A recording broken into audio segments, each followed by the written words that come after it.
Hey everybody, welcome back to another episode of Right Side Rising. So today we're going to be joined by Lily Farrow, a teen content creator on Instagram, and who she was just doxxed actually. So we're going to be going over some of the details of what doxing is and the emotional human aspect about doxing too, because truly we are all human here and we are not just influencers online. So we're going to be hitting all the topics and answering all the questions you need answered about this topic. So let's get started.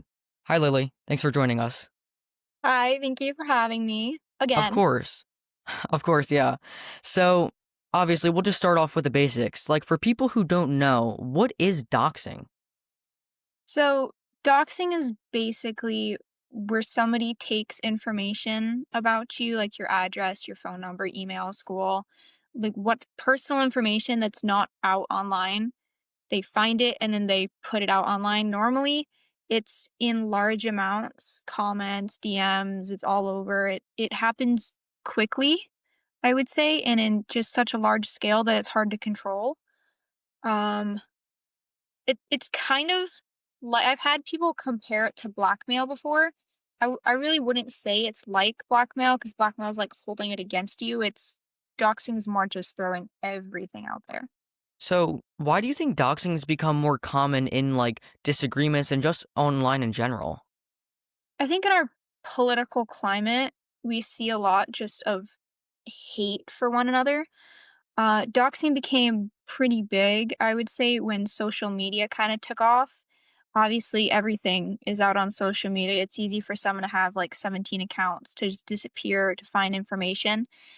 I would say it became a huge problem after Charlie's death. I've seen a lot more of it after Charlie's death. I really think the political climate of our country just took a 180 after his assassination. I've seen multiple people I know, content creators, conservative content creators, be doxxed online. I just had a girl reach out to me last night in fear that she was being doxxed by a close friend of hers.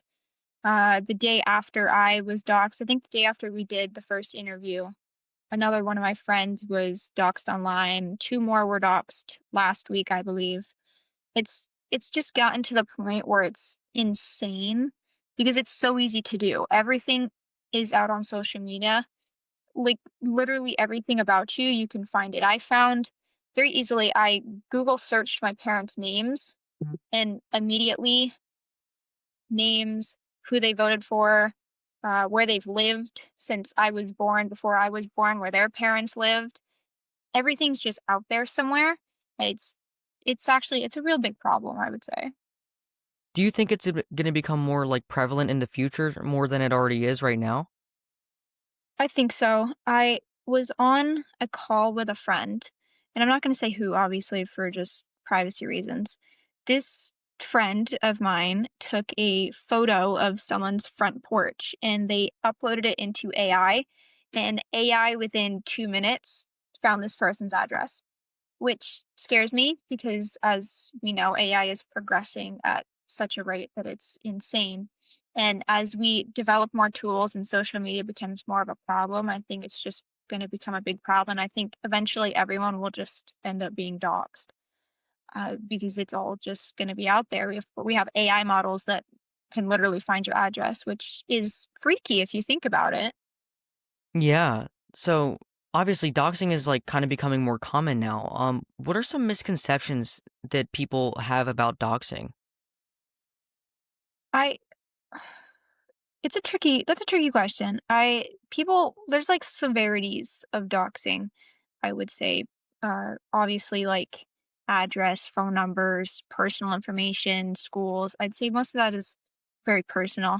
I had somebody reach out in fear that they were being doxed, and it was somebody like revealing a name or something, like a last name.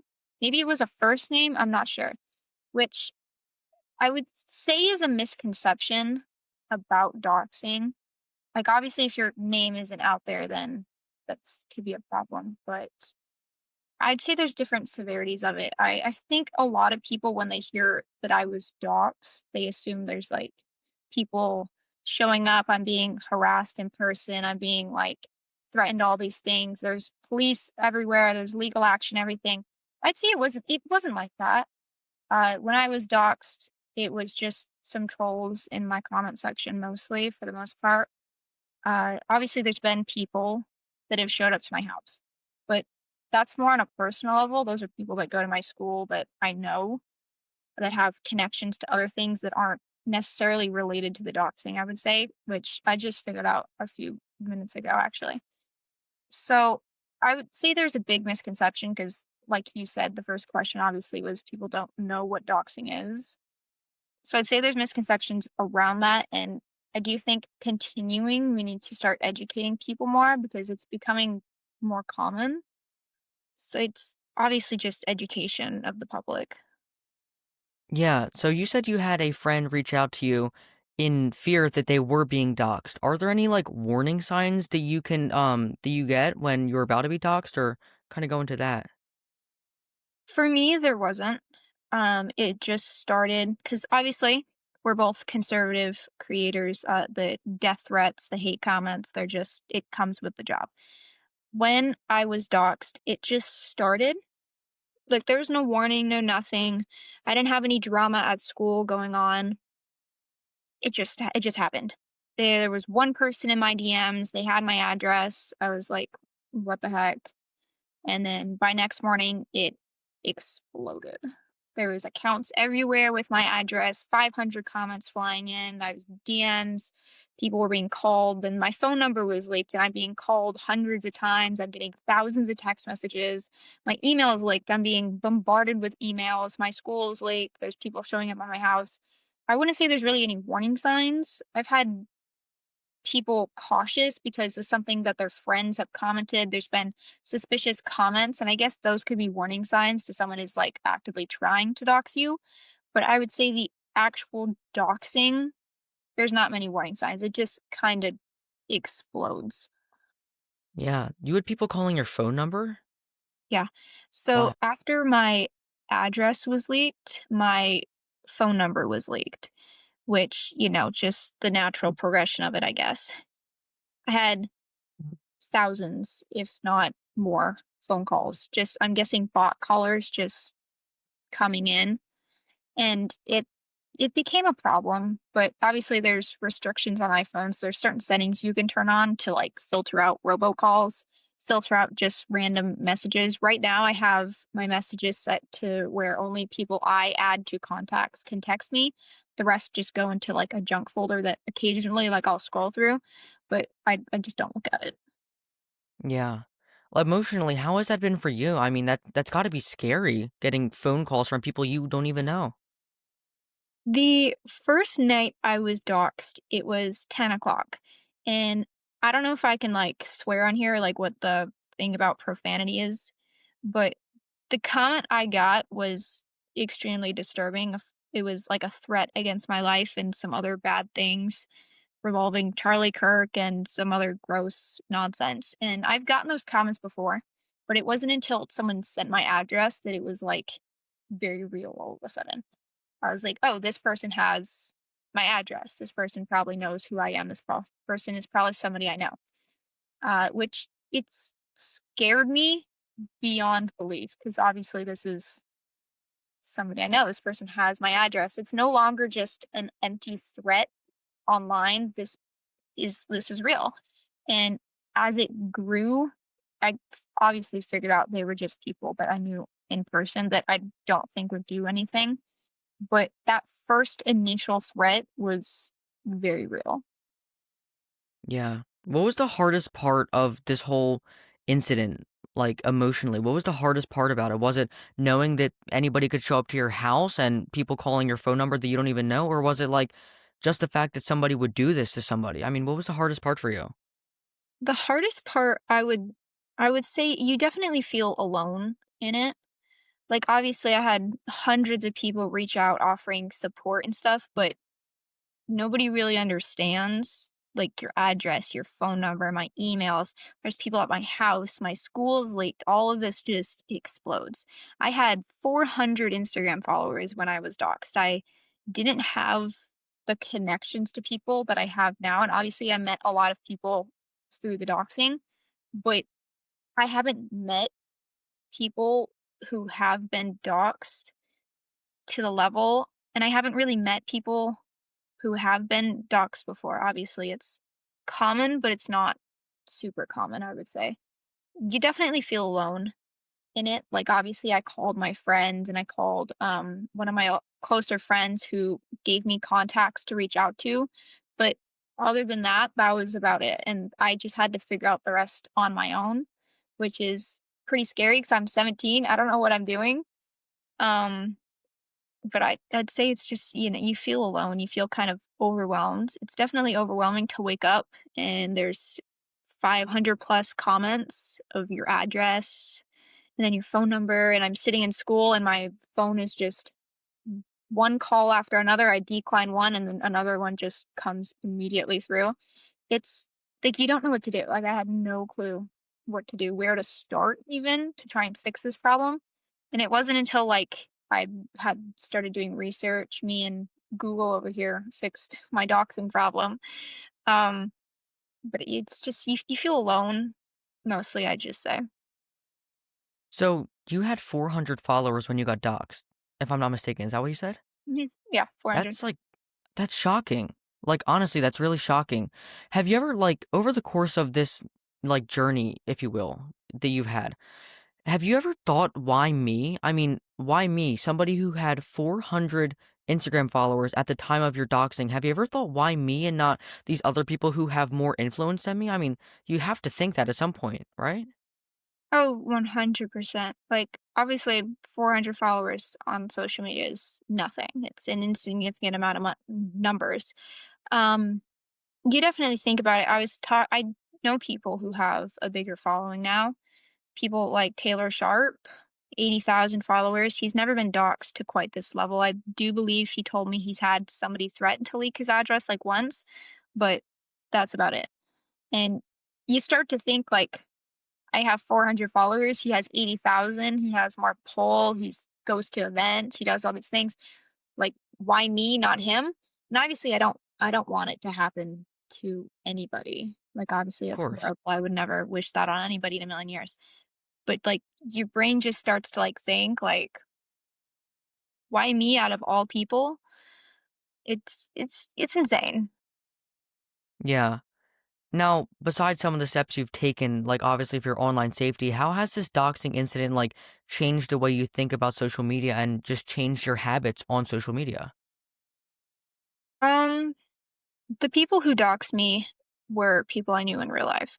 So I would say that on social media, I've become very more open. Like obviously I've already been doxed. Like everything's already out there. There's no reason for me to like keep everything super sheltered.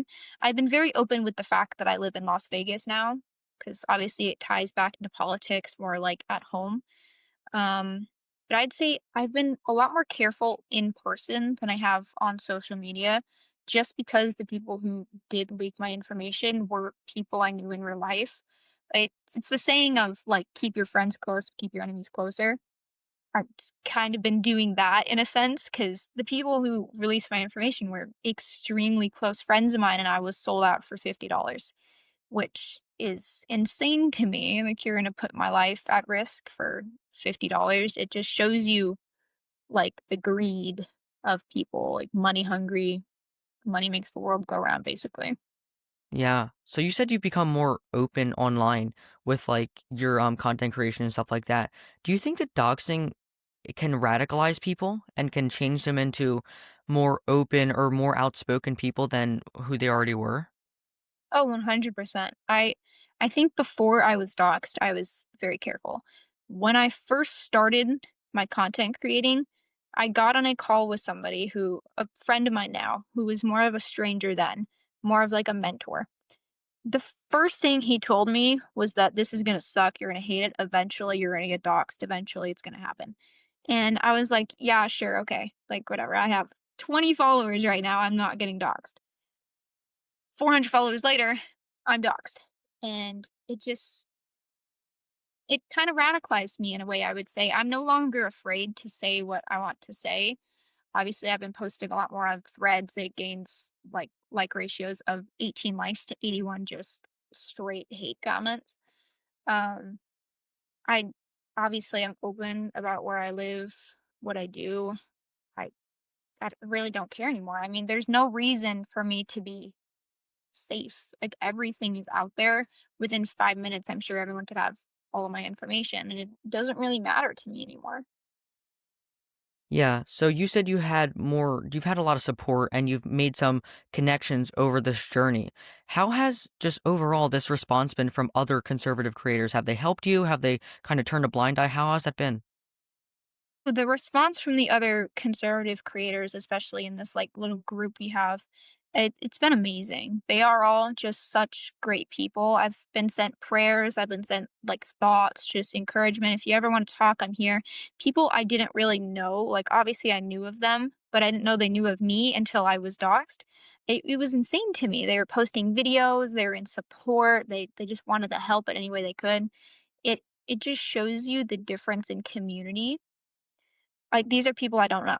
They don't know anything about me besides the fact that my name's Lily and I post online. That's all they know. I've never met these people, and before being doxxed, I had no prior communication to them besides maybe, like, I was in their comments on a live or something. And it just shows you how quickly people will be there for one another, especially other conservative creators and other conservative teens, I should say. It really showed me the community and the fact that we're all just connected in some way. So, just how did you start content creation? I mean, walk us through how you started this. This all started when Charlie Kirk was shot. The day he was shot, I'd always been a writer, but I had nothing to do with my writing. So I was sitting there and I was hearing about Charlie being shot and I was like, I want to do something. I don't know what I want to do, but I want to do something. I get on Google and I find a platform that'll let me start my own website. I was like, you know what? There's no better time. I started something called the National Revival, where teens can go write about politics and not just politics, like opinionated political pieces of just like what they think is happening in the world and stuff. This entire journey started with me ranting to like two people on this website about Charlie Kirk's death. And it eventually grew, and the National Revival grew. And it got to the point where I was like seeing Allie and I was seeing Danny and I was seeing Taylor and all these people post online. And I was like, this seemed like the next logical step. So I started content creating. And the first videos I posted sucked. Obviously, like they were just horrible. Um, but you get better at it. It starts to become like comfortable now. I like to post. I know people on here. I recognize people that come back to watch my content now. We have 9 active writers, I think, on the National Revival now, from both sides of the political party, which I think is a great achievement. And I think it's just going to keep growing from here. Yeah. So walk me through what is national revival exactly for people who don't really know about it? I mean, walk us through that. So the National Revival is something obviously I founded. It's right now it's pretty small. We have our own kind of website, but it runs through an app called Substack, where it's basically just a giant community of writers, and all they do is just write like opinionated pieces.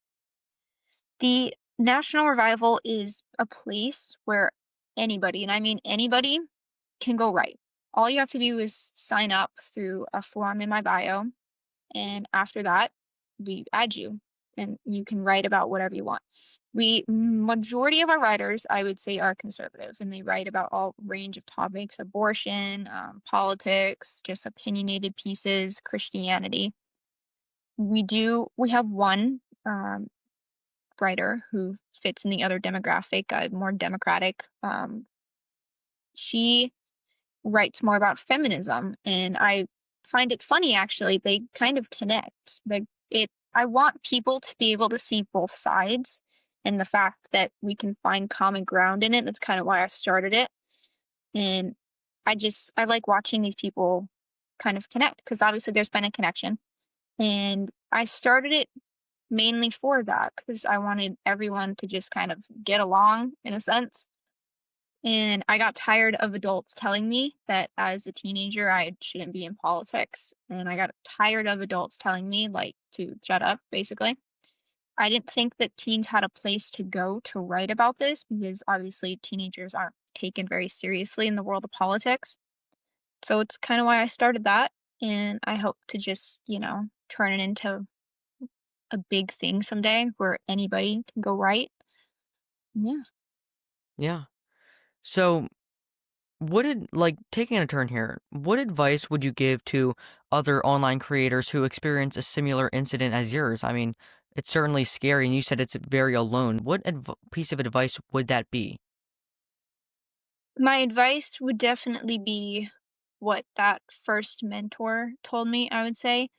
It sucks. Politics absolutely suck. The people in this field, they're brutal. And you're going to learn very quickly just how brutal people are. Obviously, the death threats, the assault threats, they never stop. Being doxxed did nothing but good for me, I would say. And some people would say, like, that's insane. Why would you say that? But seriously, I've made connections, I've made friends, I've obviously my platform has grown from this. Um, I would say it's scary, but you're not alone. I would say I don't want people to feel like they're alone. I It would be ideal for other people who are being doxxed to be able to reach out to other people that have been doxxed. Obviously, it's I would want to help people, and I have. I've had people reach out to me who are being doxxed, and I'd say that if my story is the story that starts this, then sure. I want the community. I want people to feel like they have somebody. And if you are being doxxed, it's not the end of the world. And if you had told me that a week ago, the night that I was being doxxed and I was sitting on the phone with 5 people on FaceTime, like having a mini panic attack because somebody has my address now, I would have told you to probably shut up, like you're crazy. Don't say that. But it's not the end of the world. Like I swear that to you. It'll be okay. You just gotta get through it. You just gotta be stronger than the people that are trying to bring you down because that's all it is. They're just bullies online. And even if it is in person, like obviously I've had people show up at my house, but you just gotta be the bigger person, I would say. Just be strong. You're gonna get through it. It's gonna be okay. And that might sound insane now, but it won't sound insane in 2 weeks when you've been dealing with it. So just stay strong. Yeah. So we've talked a little bit about dealing with it and how to mentally go about being doxxed and how that feels. Is there any ways you can prevent being doxxed so you don't have to go through that, or do you think it's really not possible at this day and age? I really don't think it's possible. I took every safety precaution when I first started my account. I never would have worn a hoodie like this. Obviously, it's more personal, and some other hoodies I have the word Henderson on them because it's where I live. Um, I started a new email. Didn't set this account up with my phone number. Set it up with a brand new email specifically made for my political stuff. I never spoke of where I lived on a live or anything, and then I was doxxed. And I was like, "Oh, so all of that was for nothing." It doesn't have to be random. Like obviously I was doxxed because somebody I knew in real life wanted that information out there for $50. And it just shows you that it doesn't matter how safe you are, something could happen. Obviously, I can't control what everybody in my life does. And if somebody feels that hatred inside them, like, oh my God, conservative teen, doxer, then I can't stop them. And I would say be safe. Obviously, like I'm not gonna sit here and tell you like, doesn't matter, don't be safe. I'm gonna tell you to be safe, be careful. Obviously, there's plenty of people that have never been doxxed, but if you're gonna start politics, look at your friend group. Majority of my friend group is liberal. And I'm fine with that. Obviously, I'm okay with being with people that are on the different political side than me. And that shouldn't affect your friendships at all, except if you want to start doing political content. I would say people that I considered very close to me, who we don't talk about politics at all, we've never had political conversations. As soon as they found out that I was a conservative creator, all that friendship went straight out the door. Being safe is the first step. Figuring out your circle and keep your friends close, keep your enemies closer. Second step to just staying safe while doing it. So, would you say that doxing and just political hate in general is more common for conservative creators to experience rather than liberal ones, or is that kind of universal for just getting into politics? Obviously, I'm not gonna say like, "Oh, liberals are just so hateful," like, that's wrong. Um, I've had conversations with people, friends of mine, not conservative, liberal content creators on here, friends of mine. I love them. They're great people. We disagree politically, but that's about the only thing we disagree on. We've had conversations about the same comments. They get the same comments. They get the same death threats, the assault threats, like I hate you so much. Why would you think this? They all of us get the same comments. We're in the same boat. We're all just trying to speak our mind politically. We're just trying to educate. And just because we disagree politically doesn't mean that we still can't be there for each other, which again, bridging the gap between the politics. These people, they're not much different than us. And I would say there's definitely hatred in this community for one another. But if we could bridge that gap as we're all just teens, we're all content creators, then I think we'd be in a much better space and I think we'd all benefit from it. Yeah. So, how exactly could we bridge that gap? I mean, there's probably about a million ways that I could think of right now that we could try bridging the gap just in general between any type of disagreements. But politically, what is the best way, or what are some of the best ways to go about bridging that gap? Because obviously that gap is so wide. Right. Looking back towards more when my parents were younger, like grandparents were younger too, you you could hate somebody for their political beliefs. Obviously, like that's wrong, but you could, and you just wouldn't do anything about it. Like, it was just common to just, like, not talk about politics or just not talk about that. And I'm not gonna say, "Let's stop talking about politics." It's literally, like, what I do. Talking about politics is, like, kinda my job. But I would say if we're gonna continue to talk about politics, we need to find some sort of, like, just mutual understanding of, "Hey, I don't like your politics, but that doesn't mean I hate you as a person, that I want you dead." And, obviously, I don't wanna, like, accuse, because obviously it's just radicals on both sides. The radicals on both sides of the political spectrum, it's just hate and violence and nothing more. And I think if you cut out the radicals, the middle ground, there is a middle ground between, like, the conservatives and the Democrats. There's more of a common space and an understanding.